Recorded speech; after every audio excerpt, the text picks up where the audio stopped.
नमस्कार, आप देख रहे हैं लाइव इंडिया हर पल का खास कार्यक्रम बिहार स्पेशल। मैं हूं आपके साथ रेखा मिश्रा। लोकसभा चुनाव का वक्त है और ऐसे में तमाम मंत्री हो या फिर विधायक हो, सभी अपने अपने क्षेत्र में प्रचार प्रसार में लगे हुए हैं। इस वक्त हमारे सहयोगी बिहार के झंझारपुर लोकसभा में मौजूद हैं और सीधे हम उन्हीं के पास चलेंगे और जानेंगे कि वो इस वक्त कहाँ मौजूद हैं और कौन सी मंत्री इस वक्त उनके साथ है। संजय, बताइए कि झंझारपुर में इस वक्त आप कहाँ हैं और कौन सी मंत्री आपके साथ इस वक्त मौजूद है। संजय,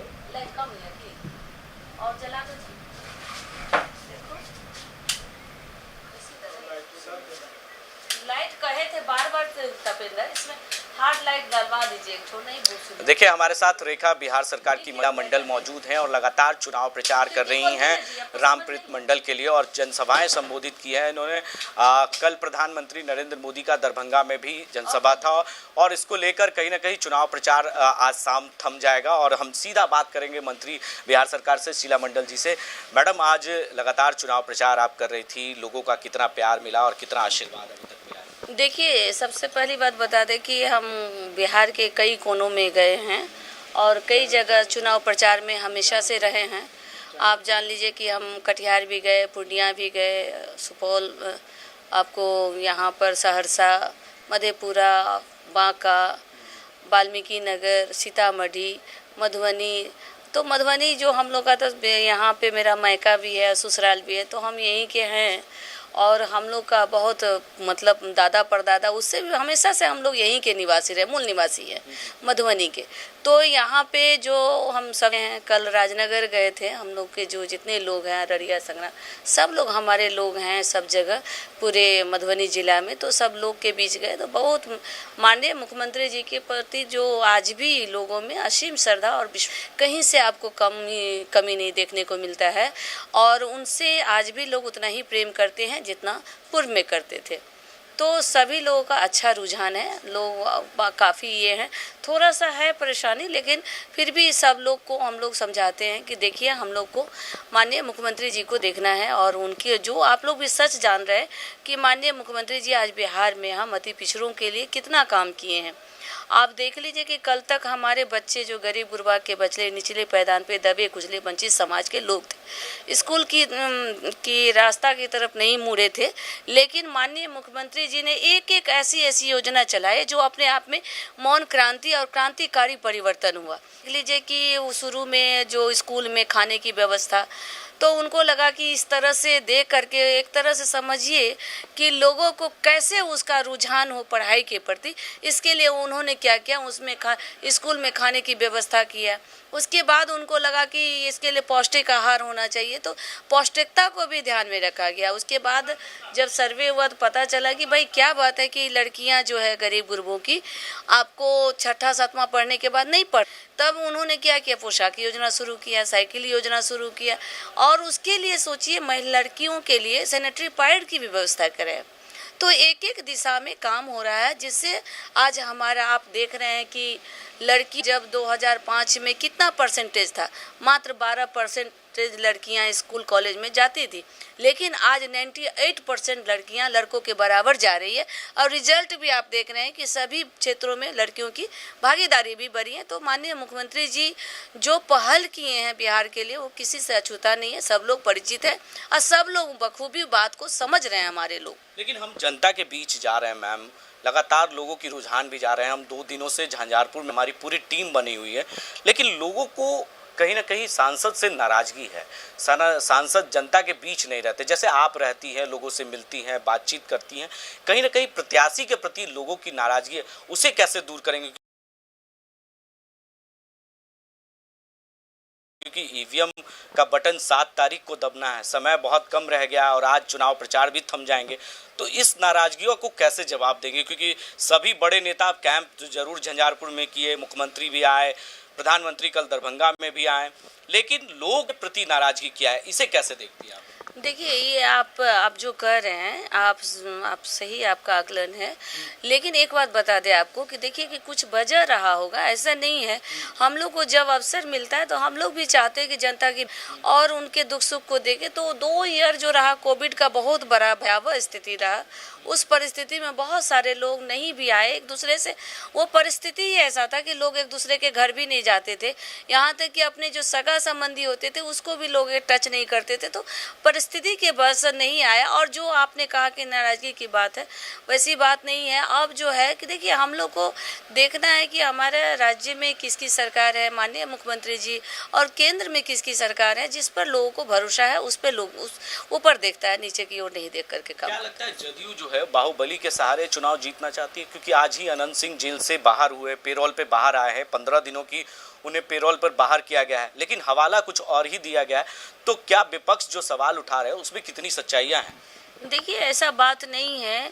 हमारे नेता ही काफ़ी हैं किसी चीज़ के लिए। आज भी उनकी लोकप्रियता कहीं से भी कम नहीं है। ऐसा कि आने और जाने से हमारे नेता पे सब लोग, आज भी हमारे जो अति पिछड़ा समाज के लोग हैं, खास करके सब लोग उन पे असीम प्यार करता। आपने देखा कि जयनगर में रोड सभा हुआ था, उसमें सब लोगों की भीड़ जो देखने बन रहा, सभी वर्गों के लोग उनके साथ हैं, चाहे व्यवसायी वर्ग के लोग हों, चाहे अति पिछड़ा वर्ग के लोग हों, सब लोग उनसे उतना ही प्रेम करता है। लेकिन विपक्ष तो सवाल उठा रहे हैं आप लोगों पे कि अनंत सिंह बाहर आने का मतलब है पेरोल पर मुंगेर लोकसभा में 14 मतदान होने हैं, और उससे ठीक पहले अनंत सिंह को बाहर लाना, कहीं ना कहीं सवाल तो उठता है मैम। देखिए, ये तो विपक्ष है, तो उसका काम है उसको उसी आवाज़ से अपनी रोटी सेकना है। तो सब लोग जो जिस जहाँ पर अपना काम कर रहा है वो उनका मामला है। लेकिन हम आपको कहें ना कि हम लोग के लिए नेता का चेहरा ही, छवि ही काफ़ी है। ओबीसी आरक्षण खत्म करने की बात कही जा रही है। लगातार विपक्ष जो है कह रही है कि अगर एनडीए की सरकार अगर केंद्र में बन जाती है तो ओबीसी आरक्षण खत्म हो जाएगा। तो इसी को लेकर प्रधानमंत्री ने कल जवाब तो जरूर दिया है, लेकिन आप कैसे देखती है? तेजस्वी यादव ने ये सवाल पूछा है, लेकिन आप लोग मुद्दे की बात नहीं कर रही है, ये भी पूछा गया। नहीं, ऐसी बात नहीं है। हम लोग हमेशा, हमारे नेता, आदरणीय नेता माननीय मुख्यमंत्री नीतीश कुमार जी ने अगर आरक्षण समाप्त करने की बात रहती, आप सोचिए 1977 में कर्पूरी जी जब यहीं फुलपरास विधानसभा, यही विधानसभा है जहां से कर्पूरी जी जीते थे, तो मुख्यमंत्री बने थे। मात्र 77 दिन की सरकार में उन्होंने अहम फैसले लिए थे, आरक्षण की बात कही थी, जो मालगुजारी था 5 एकड़ भूमि पर उसको भी माफ करने का काम किया। तो उसी धारा को लेकर के हमारे माननीय मुख्यमंत्री नीतीश कुमार जी गांधी, लोहिया, जयप्रकाश और बाबा साहब कर्पूरी जी के आदर्शों को लेकर के चलते हैं। तो ये सवाल ही नहीं उठता है कि आरक्षण अगर वैसी मंशा रहती तो क्या जनगणना करवाते? आज जनगणना में आप देखिए अति पिछड़ा को कितना % आरक्षण था और उसको कितना % किया गया है। आप सोचिए कि उसको बढ़ाया गया। अभी हम लोग को 65% का आरक्षण है। नीतीश जी ने दिखाई बाट, अति पिछड़ा पावे 100 में 65 खाट। तो ये तो हम लोग के लिए तो आरक्षण हुआ ही। और ये जातीय आधारित जनगणना जो कि 1931 में हुआ था, उसकी कई वर्षों के बाद, सोचिए अंग्रेज के टाइम में, उसके बाद ये कितनी बड़ी उपलब्धि है। मनसा हम लोग का ठीक है, पूरा क्लियरेंस है कि हम लोग, हमारे नेता चाहते हैं कि हम जो दबे कुचले निचले पायदान पे बैठे हैं उसका डेवलपमेंट कैसे हो, इसके लिए निरंतर काम करते हैं और करते रहेंगे। अंतिम सवाल मैम, प्रधानमंत्री कल नरेंद्र मोदी दरभंगा आए थे, मैथिली में उन्होंने संबोधन भी किया, और तेजस्वी यादव के बिना नाम लिए हुए, राहुल गांधी का बिना नाम लिए हुए शहजादा तक कह दिया। इसे कैसे देखती हैं? देखिए, आदरणीय प्रधानमंत्री हैं और उनका जो सोच है वो अपने आप में ये है, वो लोग अनुभवी लोग हैं और उन पे हम क्या बोलेंगे, वो जो बोले होंगे सही सोच करके ही बोले होंगे। और मैथिली में बोले और मिथिला में आए, इसकी बात के लिए उनका हम आभार व्यक्त करते हैं कि उन्होंने जो मैथिली का उच्चारण करके भाषा को, महत्ता को और बढ़ाया है। और इस भाषा को माननीय मुख्यमंत्री जी ने 8वीं सूची में भी शामिल कराया है मैथिली भाषा को। तो माननीय मुख्यमंत्री जी तो निरंतर इस पर काम करते ही रहते हैं। और हम लोग का भाषा, आप जान लीजिए कि मिथिला में हम लोग हैं, तो हम लोग के यहाँ तो मैथिली भाषा चलता ही है।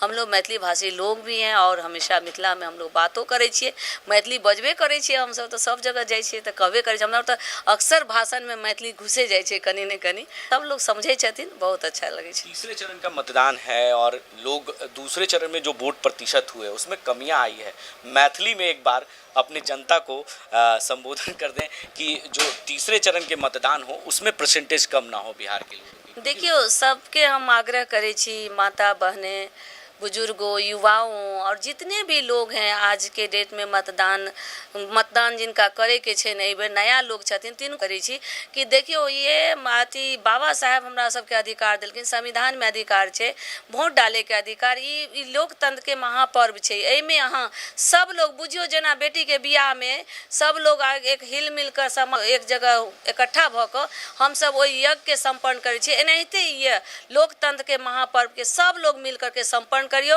आ ई नहीं सोचियो कि धूप छै तऽ केना जेबै, घर से केना निकलबै, ई नहीं करे के छै। अपन हक अधिकार के समझे के छै और सब लोग मिलजुल करके अड़ोसी पड़ोसी दियादनी सास समझी सबके लऽ कऽ जइयो, हिल मिल जइयो। सखी सबसे आग्रह करे छी, सखी बहिनपा सबसे कि सब लोग हिल मिल कऽ वोट डाले ला जाइयो। पहले अहाँ सब जलपान करे के कोशिश नहीं करियो, पहले मतदान कर लियो तब जलपान बनाओ। वैसे पहले आई 2 दिन समय बचल है, सतुआ मंगा लियो, सतुआ भूज कर घर में रख लिए, 1 गिलास का सतुआ पी लियो आ सब लोग जाओ वोट गिरा कर आओ आ सब एक दूसर के प्रेरित करू कि नहीं पहले अहाँ जाओ वोट दै ले।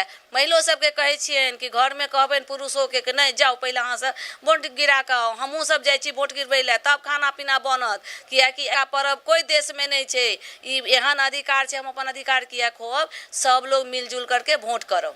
तो देखिए रेखा, जिस तरीके से बिहार सरकार की मंत्री शीला मंडल ने मैथिली भाषा में अपने जनता को संबोधन किया है और लाइव इंडिया पर आकर उन्होंने एक्सक्लूसिव जो है इस भाषा का प्रयोग करते हुए, क्योंकि प्रधानमंत्री के 26 मिनट के जो भाषण थे उसमें मैथिली का प्रयोग किया गया था। मैथिली भाषा क्योंकि कोशी क्षेत्र है और मिथिलांचल इलाका है, तो खास तौर पर मिथिला के लोग इस प्यार को चाहते हैं कि हमारे प्रधानमंत्री हो या बिहार सरकार के मंत्री शीला मंडल हो, वो इस प्यार को हमेशा खास बातचीत की है हमारे सहयोगी संजय ने। बहुत बहुत धन्यवाद संजय हमारे साथ जुड़ने के लिए और तमाम जानकारियां देने के लिए। तो लोकसभा चुनाव के वक्त सभी मंत्री और विधायक जो है वो रेस नजर आ रहे हैं और ऐसे में प्रधानमंत्री ने जिस तरीके से मैथिली के साथ अपनी सभा की शुरुआत की थी उसको लेकर उनकी न केवल सराहना हो रही है, और वहीं अगर हम विपक्ष की बात करें तो विपक्ष पर भी उन्होंने जमकर हमला बोला है। तो मेरे साथ फिलहाल इस बुलेटिन में इतना ही। आप देखते रहिए लाइव इंडिया हर पल। नमस्कार।